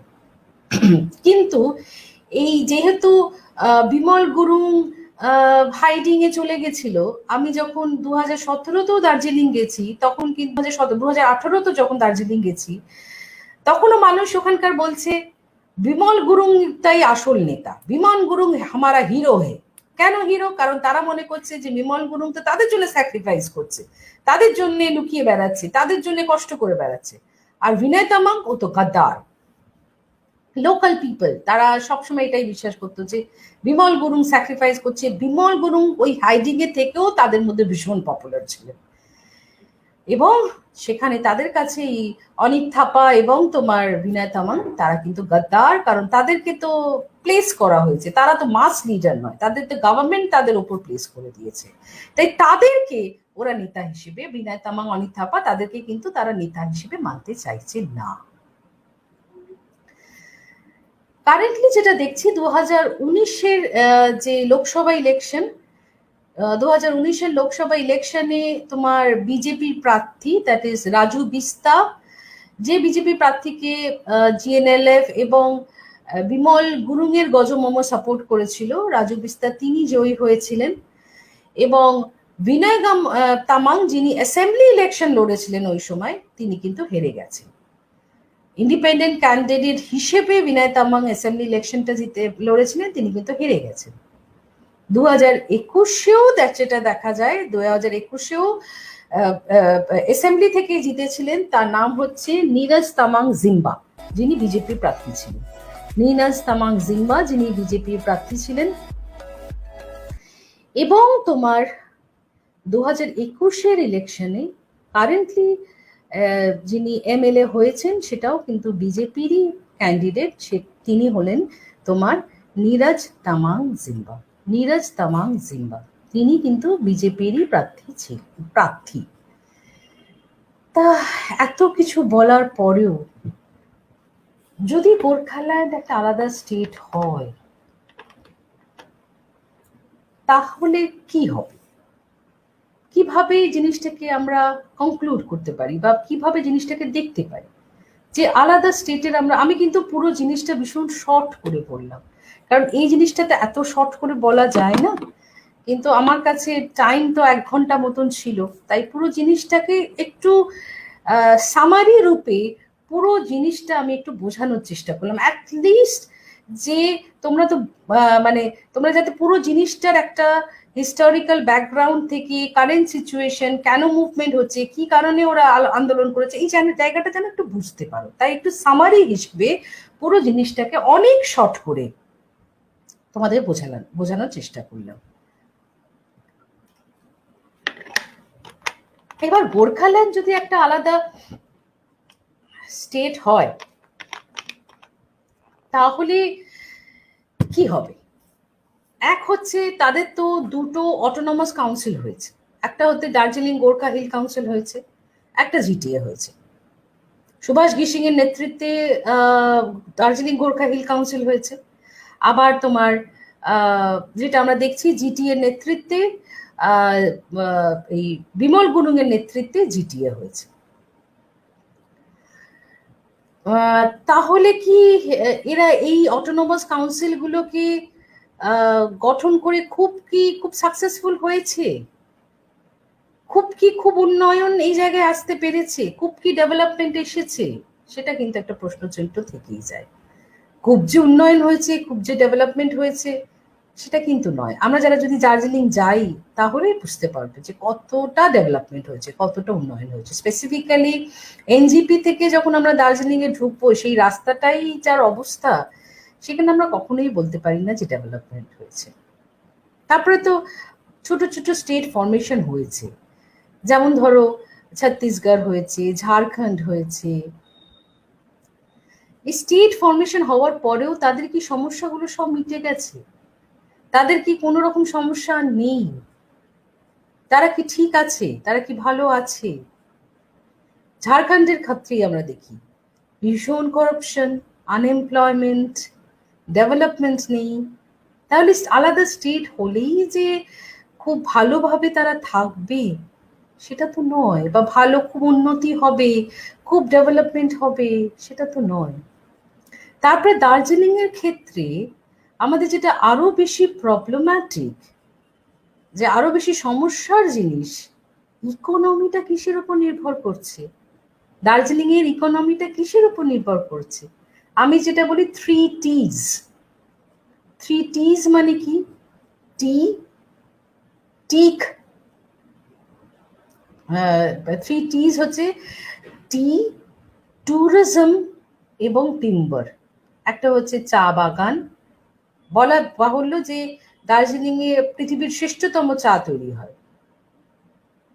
টি, তারপর হচ্ছে টিক, টিম্বার মানে কাঠ, একদম, আরেকটা হচ্ছে ট্যুরিজম।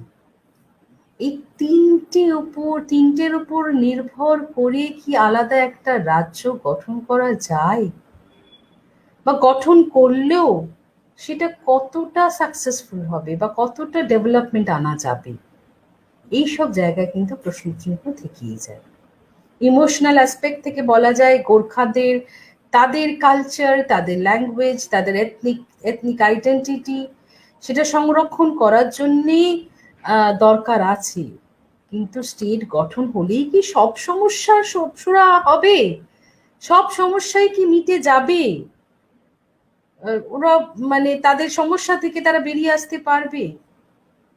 এই কোয়েশ্চেন্স গুলো কিন্তু থেকে যায়, এবং সেইগুলো কিন্তু নিয়ে আমাদের ভাবতে হবে। যারা আমাদের রাষ্ট্রবিজ্ঞানের আমরা ছাত্রছাত্রী, তাদের কিন্তু এইসব জিনিসগুলো নিয়ে ভাবতে হবে, আলোচনা করতে হবে। তবে আবার আমি বলছি, খুব জিস্ট ফর্মে, খুব সামারি ফর্মে পুরো জিনিসটা বললাম আমি, যাতে একটা আইডিয়া তোমরা সবাই পাও। With this I conclude my lecture. কোনো যদি প্রশ্ন থাকে তাহলে জিজ্ঞাসা করতে পারো আমায়। Thank you ma'am. কিছু প্রশ্ন এসেছে। হ্যাঁ, অজয় কুমার দাস প্রশ্ন করেছে, two union territories created after bifurcation of Jammu and Kashmir and 2 union territories, Dadra and Nagar Haveli and Daman Diu, now emerged. হ্যাঁ, তা এটা প্রশ্নটা কি? প্রশ্নটা কি শোনা? আমি তো বুঝতে পারছি না প্রশ্নটা। তো হ্যাঁ, এই স্টেটস ইউনিয়ন টেরিটরিজ গুলো হয়েছে, কিছু ইউনিয়ন টেরিটরিজ মার্জ করা হয়েছে, কিন্তু আমি কিন্তু তোমাদের আগে দেখ, আমি আমার ছাত্রছাত্রীদের তুই বলে কথা বলি, তো সবসময় তুই বেরিয়ে আসে, খুব প্রবলেম এটা আমার। যাই হোক, নাকি রাজনৈতিক স্বার্থে এটা রাজনৈতিক ইস্যু হয়ে থাকবে? অবভিয়াসলি এটা রাজনৈতিক স্বার্থে রাজনৈতিক ইস্যু হয়ে থাকবেই। এইটা আমরা যারা রাষ্ট্রবিজ্ঞানের ছাত্রছাত্রী তাদের তো এটা বুঝতেই হবে, যেটা রাজনৈতিক স্বার্থে। এখানে প্রশ্ন ছিল গোর্খাল্যান্ড আদেও সফল হবে নাকি রাজনৈতিক স্বার্থে একটা রাজনৈতিক ইস্যু হয়ে থাকবে। অবভিয়াসলি এটা আমরা যারা রাষ্ট্রবিজ্ঞানের ছাত্রছাত্রী এদেরকে বুঝতেই হবে যে এটা স্টেট ফরমেশনটা একটু ডিফিকাল্ট, এবং এটা রাজনৈতিক একটা স্বার্থ হয়েই থাকবে। স্টেট ফরমেশনটা কেন ডিফিকাল্ট কিন্তু আমি সেটা বলেছি, সেটা হচ্ছে এটা ভীষণ স্ট্র্যাটেজিক একটা লোকেশন। এই লোকেশনে একটা আলাদা স্টেট, সেটা কিন্তু একটু ডিফিকাল্ট, কারণ এইটা হচ্ছে তোমার একেবারে এর ইন্টারন্যাশনাল বাউন্ডারিজ এখানে রয়েছে, এইটুকুনি জায়গা দিয়ে নর্থ ইস্টের সঙ্গে কানেক্টেড, ঠিক আছে, এবং এদিকে নেপাল, সিকিম, ভুটান, আর তার উপরেই চায়না, সেটা তো আরো ভয়াবহ। তাহলে এই জায়গায় একটা আলাদা স্টেট, যেটা নেপালি মেজরিটি উইথ নেপাল দেয়ার, সিকিম দেয়ার, এটা একটু ডিফিকাল্ট। স্ট্র্যাটেজিক কারণে স্টেট ফরমেশনটা হওয়া ডিফিকাল্ট, ইকোনমিক কারণে যেটা আমি লাস্টের দিকে বললাম সেই কারণে স্টেট হওয়া ডিফিকাল্ট, এবং এটা রাজনৈতিক স্বার্থ হিসেবেই স্পেসিফিক্যালি রাজনৈতিক নেতারা হয়তো ইউটিলাইজ করবে। আর কি প্রশ্ন আছে?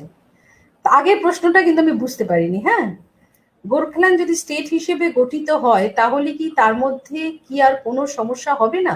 কিন্তু আমরা দেখেছি যে আলাদা করে গেটার, কোচবিহার দাবি উঠেছিল, তাহলে সঠিক পদক্ষেপ কি হবে? সঠিক পদক্ষেপ দেখ, আমি আমার জায়গায় দাঁড়িয়ে বা আমি আমার জায়গা থেকে, it is very difficult to say সঠিক পদক্ষেপ কি। এরকম ডিমান্ড কিন্তু অনেক জায়গায়। Bharatvarsha is a multilingual state, অনেক ভাষায় মানুষ কথা বলে এখানে, অনেক তাদের কালচার, অনেক তাদের সংস্কৃতি। সঠিক পদক্ষেপ কি সেটা কিন্তু ভেরি ডিফিকাল্ট টু সে, এবং আমি বারবার বলছি এই জায়গাটা একটা স্ট্র্যাটেজিক জায়গা, এই জায়গাতে স্টেট ফরমেশন একটু ডিফিকাল্ট। তাই 114 বছরের পুরনো ডিমান্ডটা কিন্তু এখনো স্বীকৃতি পায়নি, এই একটা কারণে, কারণ it is a strategic area.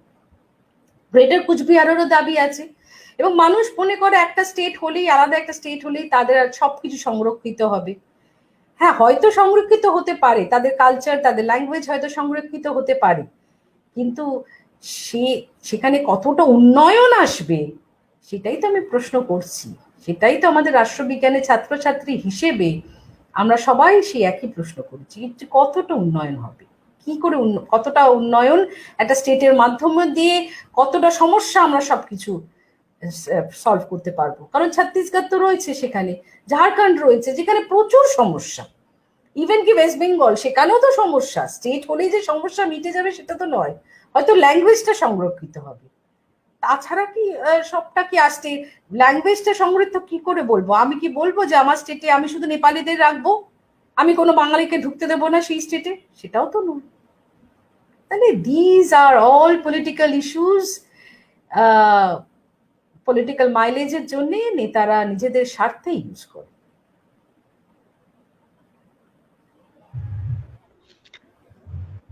Thank you ma'am. আপাতত আর কোনো প্রশ্ন নেই। তবে কিছু কিছু স্টুডেন্টরা, আপনার স্টুডেন্ট, তারা মেসেজ করেছে আচ্ছা, যে গুড ইভিনিং ম্যাম, ভালো আছেন? শ্রীরামপুর কলেজে পড়েছি, আপনার কাছে খুব ভালো লাগছে আপনাকে দেখে। Thank you. আমি তো তোদের দেখতে পাচ্ছি না, যাই হোক আমারও ভালো লাগলো। আরে ম্যাম আপনি কেমন আছেন? আপনি আমার ক্লাস করেছেন কলেজে, আপনি আপনার ইউএসএ চলে যান। হ্যাঁ, ইউএসএ চলে গেছিলাম, ফেরত চলে এসেছি, এখন আমি আবার পড়াচ্ছি, সবকিছু হয়েছে আর কি। ম্যাম একটি প্রশ্ন এসেছে, শ্রীকান্ত ঘরুই করেছে। শ্রীকান্ত করুন, থ্যাংক ইউ ম্যাম। যদি ধরে নিই পাহাড় হাসছে না আর গোর্খাল্যান্ড তৈরি হলো, তারপরে বাঙালিরা ওখানে গেল, নিগৃহ কি হতে পারে? অন্যান্য পর্যটকদের মর্তন করে আমাদের নাও দেখতে পারে। হ্যাঁ, হতেই পারে। এরকম মানে এইরকম একটা প্রবলেম তোমার all India Gorkha League create হবার সময়ও হয়েছিল। এরকম একটা প্রবলেম তোমার সুভাষ ঘিসিং এর নেতৃত্বে যখন তোমার মুভমেন্ট হয়েছে, খুব বেশি আকারে নয়, তবে সেখানেও হয়েছিল। মানে সেই সময় লেফট ফ্রন্ট খুব সেন্সিটিভলি কোনো বাঙালিকে অ্যাডমিনিস্ট্রেটর হিসেবে পাঠায়নি, যাতে আরো বেশি প্রবলেম হয়। ঠিক আছে, এগুলো তো অনেক ডিটেলসে আলোচনা করতে গেলে সেগুলো আমি বলতে পারতাম। সুভাষ ঘিসিং এর নেতৃত্বে যখন তোমার মুভমেন্টটা হচ্ছিল, লেফট ফ্রন্ট কিন্তু সেই সময় কোনো বাঙালিকে অ্যাডমিনিস্ট্রেটর হিসেবে পাঠায়নি, যাতে এটা একটা কমিউনাল লুক না নিয়ে নেয়। কিন্তু পরেও মানে সেই সময় বাঙালিরা নিগৃহীত হয়েছে, 40s-এও হয়েছে এবং এখনো হয়েছে, মানে বিমল গুরুং এর সময়তেও হয়েছে। যে হয়নি একেবারে সেটা নয়। এবার হ্যাঁ, পর্যটক হিসেবে আমরা যদি যাই সেখানে হয়তো নিগৃহীতও হতে পারি। আবার কিছু কিছু নেপালি কিন্তু ভীষণ ভালো, তারা কিন্তু এরকম করে না। তারা তো জানে যে যদি আমি নিগ্রহ করি তাহলে টুরিস্ট আসবে না, টুরিস্ট না আসলে তারা খাবে কি। এই মানুষগুলো ভয়ানক গরিব, গোর্খা মানুষগুলো জানিস তো ভীষণ ভয়ানক গরিব। আবার তুইতে চলে এলাম, উফ, তাদের বেশিরভাগ মানুষের টিউবারকুলোসিস আছে, বেশিরভাগ মানুষের ভয়ানক গরিব, খেতে পায় না এই মানুষগুলো। কিন্তু তারা জামা কাপড় খুব সুন্দর সুন্দর পরে ঘোরে, স্যুট ফুট পরে ঘোরে, কিন্তু তাদের পেটে ভাত জোটে না। কিন্তু প্রায় সবাই 90% গোর্খা মানুষদের টিউবারকুলোসিস আছে এবং তারা ভীষণ কম তোমার মানে এই মানে তারা ওই টি গার্ডেন্সে কাজ করে, চা বাগানে কাজ করে খুব খুব কম টাকা পায়, খুব কম টাকা পায়, আর ভীষণ পরিশ্রমী। তারা ওই পাহাড়ে বড় বড় ব্যাগ নিয়ে নিয়ে ওঠে, ভীষণ পরিশ্রমী তারা। ভাষা বাদেও আমরা দেখি যে উত্তরবঙ্গের প্রতি উন্নয়নের দ্বিচারিতার জন্য গোর্খাল্যান্ডের দাবি উঠেছে, তা কতটা যুক্তিগত? পশ্চিমবঙ্গ রাজ্য সরকারের কি করণীয়? দ্বিচারিতা কতটা আছে সেই নিয়ে কিন্তু আমার প্রশ্ন আছে। ঠিক আছে, প্রচুর ফান্ড কিন্তু তোমার দার্জিলিং গোর্খা হিল কাউন্সিলকেও দেওয়া হয়েছিল, প্রচুর ফান্ড কিন্তু জিটিএ কেও দেওয়া হয়েছে। এবার ফান্ডটা ইউটিলাইজ করেনি, করাপশন ভীষণ, সেটা একটা আলাদা কথা। দ্বিচারিতার মনোভাব যদি আমি বলি, সেই মনোভাবটা কতটা আমাদের ওয়েস্ট বেঙ্গল গভর্নমেন্ট প্রকাশ করেছে সেটা কিন্তু সেই নিয়ে প্রশ্ন আছে। প্রচুর ফান্ড গেছে, প্রচুর ফান্ড দার্জিলিং গোর্খা হিল কাউন্সিলের কাছেও গেছে, জিটিএ এর কাছেও গেছে। ঠিক আছে, এবার পার্টিগুলো মানে যা বিজেপি হোক বা তৃণমূল কংগ্রেস হোক, যখন তৃণমূল কংগ্রেস স্পেসিফিক্যালি বিরোধী দল ছিল, তারা গিয়ে কিন্তু ওখানে বলতো যে গোর্খাল্যান্ড আলাদা স্টেট হয়ে যাবে, কিন্তু প্লেনসে এসে, সমতলে এসে তারা তখন বলছে না, গোর্খাল্যান্ড হবে না, কারণ প্লেনসে বাঙালির ভোটটাও তাদের লাগবে। তাই এই কারণ যে জায়গায় কিছু ডুপ্লিকেসি আছে, কিন্তু উন্নয়নের দিক দিয়ে কতটা দ্বিচারিতা আছে সেটা নিয়ে আমি একমত হতে পারলাম না, উন্নয়নের টাকার দিক। অসংখ্য ধন্যবাদ ম্যাম। সময়ের বাধ্যবাধকতার জন্য আর প্রশ্ন আমরা নিতে পারছি না। আমি পায়েলকে বলবো আজকের আলোচনার ভোট অফ থ্যাঙ্কস দেওয়ার জন্য। Okay, thank you so much, thank you so much.